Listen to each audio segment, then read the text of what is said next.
اعوذ باللہ من الشیطان الرجیم بسم اللہ الرحمن الرحیم۔ میرے آقا کریم صلی اللہ علیہ وآلہ وسلم دا دربار لگائے، صحابہ اکرام جمع نے۔ ایک صحابی آیا، آ کے عرض کردہ ہے یا رسول اللہ اسی تواڈے چہرہ انور دی زیارت کیتی،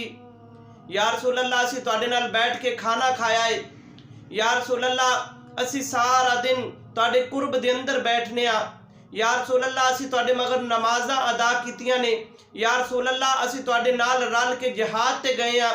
یا رسول اللہ اسی تواڈے نال رل کے سیر کرن واسطے گئے ہاں، یا رسول اللہ کیا ساڈے نالوں بھی کوئی خوش نصیب ہوئے گا کہ جنہاں نے تواڈا قرب حاصل کیتا ہے؟ تو میرے آقا کریم صلی اللہ علیہ وآلہ وسلم مسکرائے، لب کشائی فرمائی اور فرمایا کہ اے آن والیا،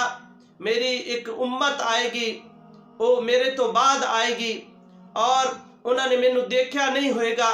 میرے تے ایمان لے کے آئے گی، انہوں نے مینوں دیکھا نہیں ہوئے گا، وہ میرا کلمہ پڑھن گے، انہوں نے مینوں دیکھا نہیں ہوئے گا، نہ انہوں نے نال میرے کھانا کھایا ہے، نہ انہوں نے میری زیارت کیتی ہے، نہ وہ میرے نال جہاد کرن واسطے گئے نے، نہ انہوں نے میرے مگر نمازاں ادا کیتیاں نے،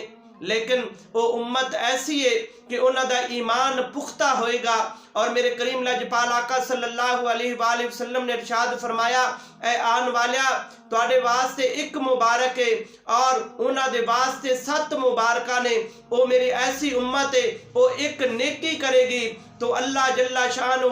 انہوں 7 گناہ کر کے ثواب عطا فرمائے گا، حتیٰ کہ 27 گناہ کر کے، حتیٰ کہ 700 گناہ کر کے، حتیٰ کہ اللہ تبارک و تعالیٰ ایک نیکی دا 1000 گناہ کر کے ثواب عطا فرمائے گا۔ اے آن والیا وہ میری امت جڑی ہے وہ تواڈے نالوں زیادہ خوش نصیب ہوئے گی۔